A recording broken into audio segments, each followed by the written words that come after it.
நேயர்களே, நம்ம செய்ய போகிறது சிக்கன். முதல்ல நாங்கள் இந்த சேனல் ஆரம்பிச்சிருக்கிறோம். லாக்டவுன் டயத்தில் எதை சிம்பிளாக செய்யலாம் வீட்டில் இருக்கிறத வச்சு அப்படின்னு ஆரம்பிச்சிருக்கிறோம். சிக்கன் கிரேவிக்கு தேவையான பொருட்கள் 1.5 கிலோ சிக்கன், 3 பெரிய தக்காளி, 2 பெரிய வெங்காயம், 100 கிராமுக்கு கீழே உள்ள இஞ்சி பூண்டு, இது கோல்டு வின்னர், இது தேங்காய், இது ஆச்சி மசாலாவில் சிக்கன் பொடி, இது கொத்தமல்லி, வெங்காயம், பச்சை மிளகா, பெப்பர் பொடி, கல்லுப்பு, கருவேப்பிலை. ஃபஸ்ட்டு தக்காளியை தனியாக அரைச்சி இந்த விழுதை எடுத்து வச்சுக்கோங்க. அப்புறம் வெங்காயத்தை அரைச்சி தனியாக எடுத்து வச்சுக்கோங்க. இஞ்சி பூண்டையும் அரைச்சி தனியாக எடுத்து வச்சுக்கோங்க. தக்காளியை அரைக்கிறோம். தக்காளி விழுது அரைக்கிறோம்.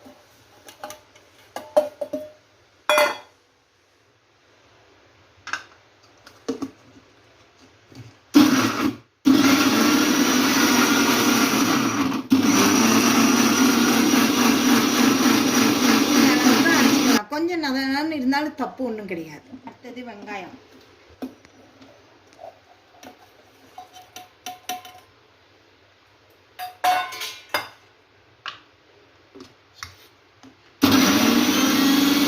இந்த அளவில் அரைச்சா போதும். தண்ணி ஊற்றாமல் அரைக்க போகிறோம். லைட்டாக தண்ணி விட்டுக்குங்க, ஏன்னா இது உடனே அரைப்படாது.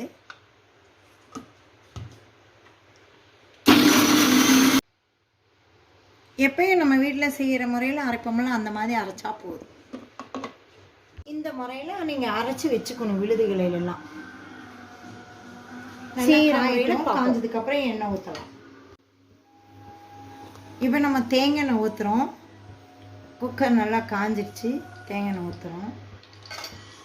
உழுது போடுறோம். நம்ம அரைச்சி விழுது ஃபுல்லாகவே போட்டுடலாம்.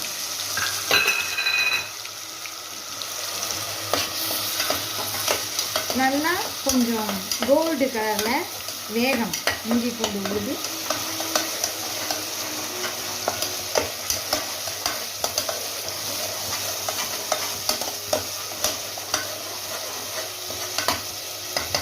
கொஞ்சம் வேகட்டும். ஓரளவு நல்லா வந்துச்சா தனியாக அந்த எண்ணெய் பிரிஞ்சு வரும். இந்த அளவில் இதை வெந்ததுக்கப்புறம் சிக்கனை போடணும். நம்ம சிக்கனை போடணும். இதில்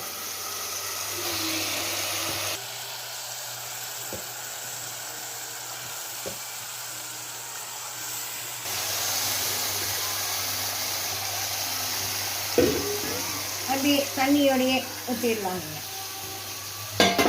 லைட்டாக கல்லுப்பு சேர்த்துக்கணும். கல்லுப்பு சேர்த்துக்கணும், ஏன்னா அந்த இதுல எல்லாம் கல்லுப்பு படணும். அதுக்காக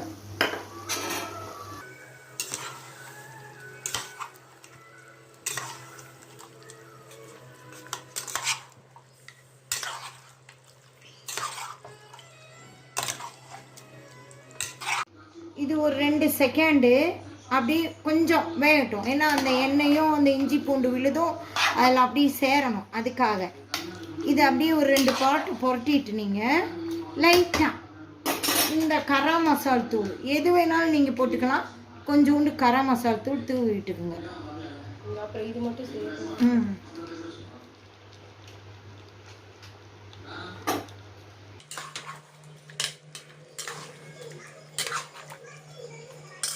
இந்த விழுது அரைச்சி வச்ச விழுது 2 தக்காளி வெங்காயத்தை நம்ம சேர்க்க போகிறோம்.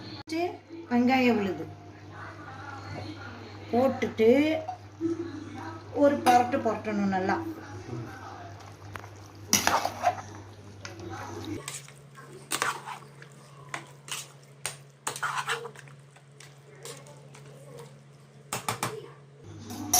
அதுக்கப்புறம் தக்காளி விழுது,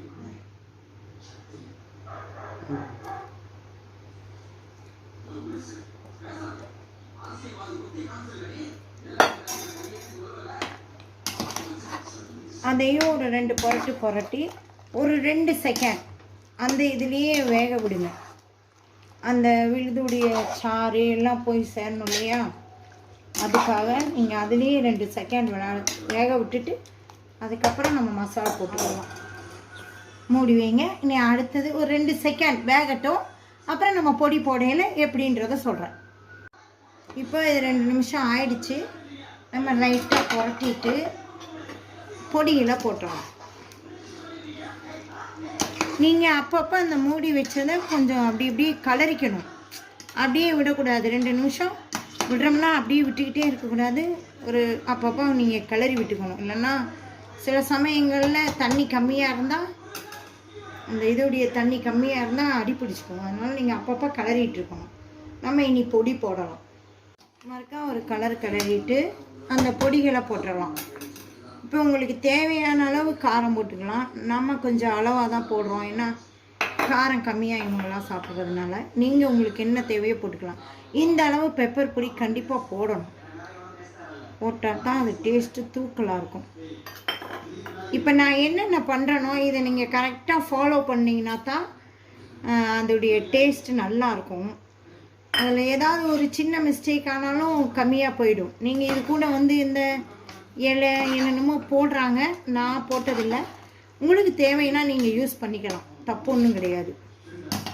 ஆனால் இதுவே போதுமான அளவு டேஸ்ட்டு சூப்பராக இருக்கும். நல்லா இதை ஒரு 2-3 விசில் விட்டுட்டு அதுக்கப்புறம் எடுத்து கடாயில் போட்டு கொஞ்சம் சுண்ட வைக்கணும். வச்சிட்டோம்னா அதுக்கப்புறம் கடைசி ப்ராசஸ் என்னமோ அதை செஞ்சுட்டு எடுத்து வச்சு சாப்பிட்டிங்கன்னா சொல்லக்கூடாது. சாப்பிட்டு பாருங்க. மூடி போட போகிறோம். ஒரு சில குக்கரில் 2 விசில்லையே வெந்துடும். சில குக்கரை பொறுத்து இருக்குது. ஒரு சில குக்கர் 4, 3ன்னு கணக்கு இருக்குது. இந்த குக்கரில் 4 விசில் வரைக்கும் நான் விட போகிறேன். ஒரு 5 நிமிஷம். 4 விசிலுங்கும் போது 5 இல்லை 10 நிமிஷம் தான். அதுக்கப்புறம் எடுத்து கடாயில் நம்ம போட்டு கொஞ்சம் சுண்ட வைக்கணும். விசில் விட்டாச்சு. நம்ம இப்போ எடுக்கிறோம். எடுத்து அடுத்து இந்த கடாயில் மாற்றுறோம். இந்த இதில் மாற்றி கொஞ்ச நேரம் சுண்ட விடணும்.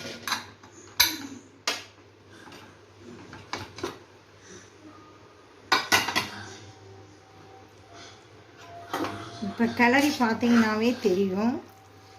நம்ம அதில் உள்ள தண்ணியை தான் ஊற்றிருக்கோம். எல்லாமே அதில் உள்ளது தான். எக்ஸ்ட்ரா தண்ணியெலாம் எதுவும் தேவை கிடையாது. நீங்கள் கழுவி வைக்கிறீங்கள அதில் உள்ள தண்ணியவே நீங்கள் ஊற்றிக்கலாம். இதை விட கொஞ்சம் சிலர்லாம் தண்ணியாட்டவே கேட்பாங்க. இதை நீங்கள் குழம்பாக கூட பண்ணலாம். அது இன்னொரு ட்ரிப்பு சொல்கிறேன். இந்த கடாயில் இதை தூக்கி ஊற்றுறோம். சும்மா ஒரு 5 நிமிஷம் இது லைட்டாக சுண்டட்டும். அப்போ தான் அதோடைய அந்த டேஸ்ட்டு நமக்கு கிடைக்கும். இன்னும் கொஞ்சம் எம்மியாக இருக்கும். இந்த லைட்டாக அந்த இஞ்சி பூண்டு விழுதில் உள்ள தண்ணி லைட்டாக இதில் ஊற்றிக்கலாம். போதும்.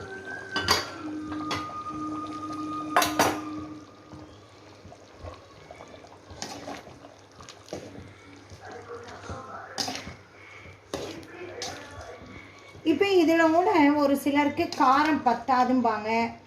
இன்னும் லைட்டாக வேகணும்னு என்னமோ நினைப்பாங்க. ஆனால் இது நம்ம கேட்டதை விடவே நல்லா வெந்திருக்கும் பாருங்கள். சாஃப்டாக இருக்கும். நல்லா அந்த டேஸ்ட்டு நம்ம நினச்சதை விடவே நல்ல டேஸ்ட் இருக்கும்.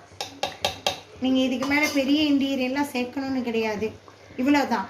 இன்னும் நம்ம கடைசியாக சேர்க்குறது கொஞ்சம் சுண்டுட்டு ஒரு 5 நிமிஷம்.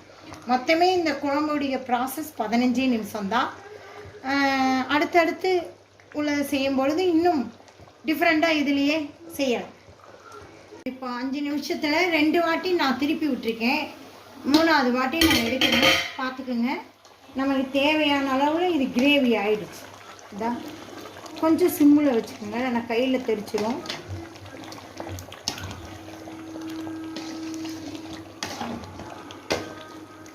ஒரு இலை அது இதெல்லாம் போடுறவங்க போட்டுக்கலாம். அது ஒன்றும் தப்பு கிடையாது. போட்டுக்கலாம்.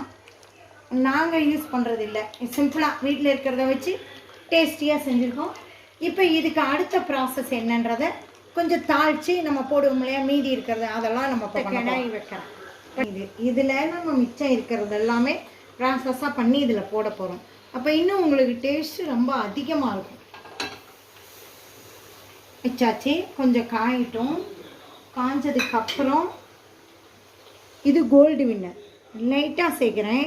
நிறையா பேர்த்துக்கு தேங்காய் எண்ணெயிலேயே செய்தாலும் பிடிக்காதும்பாங்க. ஆனால் தேங்காய் எண்ணெய் தான் பெஸ்ட்டு. Good cholesterol. கொஞ்சம் தேங்காய் எண்ணெய், பாதி கோல்டு வின்னர், பாதி தேங்காய் எண்ணெய், ரெண்டையும் மிக்ஸ் பண்ண போகிறேன். நம்ம ஃபஸ்ட்டு ஊற்றின எண்ணெய் தான், அதுக்கப்புறம் எண்ணெயெல்லாம் சேர்க்கலை. 50 கூட இல்லை, ஒரு 30 மில்லி இப்படி தான் இருக்கும். இந்த கொஞ்சோண்டு கோல்டு வின்னர் ஊற்றுறேன். ஓகே, பார்த்துட்டிங்களா? இது கொஞ்சம் சூடாகட்டும். ஆனதுக்கப்புறம் நம்ம எடுத்து வச்சுருந்த இந்த பச்சை மிளகா 4லேருந்து 6 வரைக்கும் போடலாம். நான் இன்னொன்றும் சொல்லிடுறேன். ஆச்சி மசாலாவில் சில்லி தூள், சில்லி போடுவோம் இல்லையா, அந்த தூள் தான் இந்த மாதிரி கிரேவிக்கு ரொம்ப நல்லாயிருக்கும். அதே லைட்டாக வதக்குங்க. இதெல்லாம் லைட்டான ப்ராசஸ் தான், ரொம்ப வேகணும்னு கிடையாது. இதை அடுத்து நம்ம கட் பண்ணி வச்சுருந்தோம்ல ஒரு வெங்காயம், இது ஒரு வெங்காயம், பெரிய வெங்காயத்தை கட் பண்ணி இதுக்குள்ளே போட்டுடுங்க.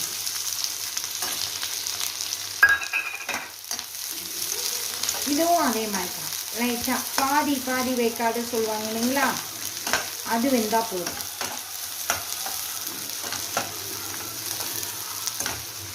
அவ்வளோதான், போதும். நிறுத்திட்டு இதை இந்த கிரேவியில் நம்ம கொட்ட போகிறோம். கிரேவியில் நம்ம இந்த பண்ண பச்சை மிளகா, வெங்காயம், தேங்காய், கோல்டு வின்னர் பாதி வேக்காடு தான் இருக்கணும். அப்படியே இதில் கொட்டுறோம்.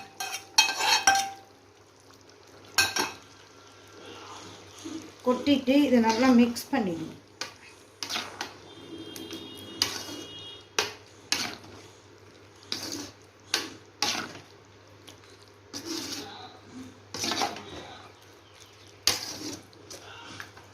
மிக்ஸ் பண்ணிவிட்டு அதுக்கப்புறம் இந்த கருவேப்பிலை, பச்சை கருவேப்பிலை அப்படியே நீங்கள் அதில் போடணும். முதலையெல்லாம் கருவேப்பிலை, கொத்தமல்லி தழை எதுவுமே யூஸ் பண்ணக்கூடாது. அடுத்து கொத்தமல்லி தழை. இது போதுமான அளவு, உங்களுக்கு எவ்வளோ பிடிக்குமோ போட்டுக்கலாம். இவ்வளோதான் போடணுன்ற கணக்கெல்லாம் கிடையாது.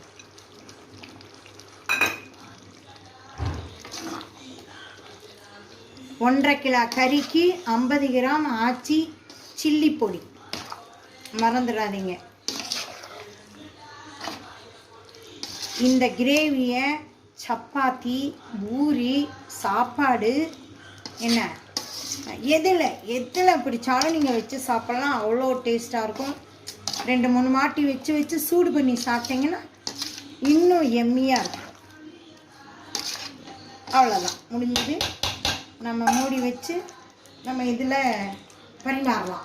பரிமாறி பாருங்கள், சாப்பிட்டு பார்த்துட்டு சொல்லுங்கள். இந்த கிரேவி செய்யறதுக்கு மொத்தமே 20 நிமிஷம்தான். 10 நிமிஷம் நம்ம குக்கரில் விசில் 4 விசில் விடுறோம். 10 நிமிஷம் 5 நிமிஷம் அந்த கிரேவி, 5 நிமிஷம் மற்ற ப்ராசஸ்லாம். மொத்தமே இது 20 நிமிஷம் தான். கையில் வீட்டில் உள்ள பொருளை வச்சு இவ்வளோ டேஸ்ட்டாக செய்யலாம். இது சாப்பிட்டு பாருங்கள். இது எல்லா வகைக்கும் யூஸ் ஆகும். சப்பாத்தி, பூரி, புரோட்டா, சாப்பாடு, எல்லா வகையான இதுக்கும் இது ஓகே ஆகும். நீங்கள் நல்லா சாப்பிட்டு எம்மி மம்மி புதுசாக ஒரு சேனல் நாங்கள் ஓப்பன் பண்ணியிருக்கோம். சப்ஸ்கிரைப் பண்ணுங்கள், லைக் பண்ணுங்கள், ஷேர் பண்ணுங்கள். எல்லாருமா சேர்ந்து இது என்ன டேஸ்ட்டுன்றதை எனக்கு நீங்கள் சொல்லுங்கள். அடுத்து நாளைக்கு நான் உங்களை இதே எம்மி மம்மி சேனலில் மீட் பண்ணுறேன்.